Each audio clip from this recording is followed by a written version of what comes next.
મસાલા ઢોસા, સાંભાર અને કોપરાની ચટણી બનાવવા માટેની રીત.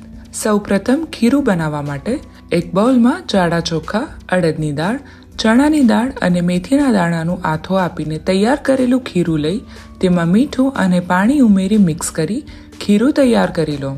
બટાકાનો મસાલો બનાવવા માટે એક પેનમાં તેલ, રાઈ, જીરું, મેથીના દાણા, હિંગ, મીઠો લીમડો, ચણાની દાળ અને અડદની દાળ લઈ સાંતળી લો. પછી તેમાં લીલા મરચાં, ડુંગળી, મીઠું, હળદર તેમજ પાણી ઉમેરી સાંતળી તેમાં આદુ મરચાંની પેસ્ટ અને બાફેલા બટાકા ઉમેરી મિક્સ કરી પાણી ઉમેરી થોડીવાર કૂક કરી લો. પછી છેલ્લે તેમાં કોથમીર ઉમેરી મસાલો તૈયાર કરી લો. પેસ્ટ બનાવવા માટે એક પેનમાં તેલ ગરમ કરી ચણાની દાળ અને અડદની દાળ લઈ સાંતળી તેમાં સૂકા ધાણા, મરી અને ડુંગળી ઉમેરી તેને પણ સાંતળી લો. પછી તેમાં લસણ, લીલા મરચાં, મીઠો લીમડો અને તાજું કોપરું ઉમેરી થોડીવાર કૂક કરી સૂકા લાલ મરચાં અને કોથમીર ઉમેરી આ મિશ્રણને ઠંડુ કરી લો.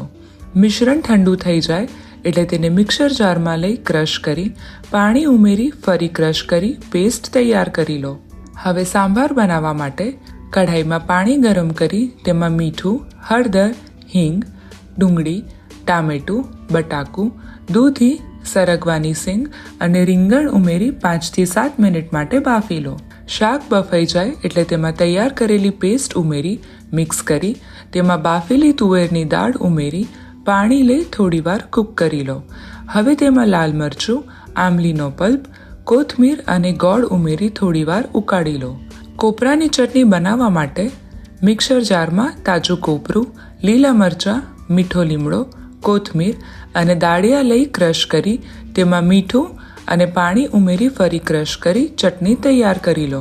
સાંભારમાં વઘાર કરવા માટે વઘારિયામાં તેલ ગરમ કરી રાઈ, જીરું, હિંગ, મીઠો લીમડો અને લાલ મરચું ઉમેરી સાંતળી વઘાર તૈયાર કરી સાંભારમાં ઉમેરી સાંભાર તૈયાર કરી લો.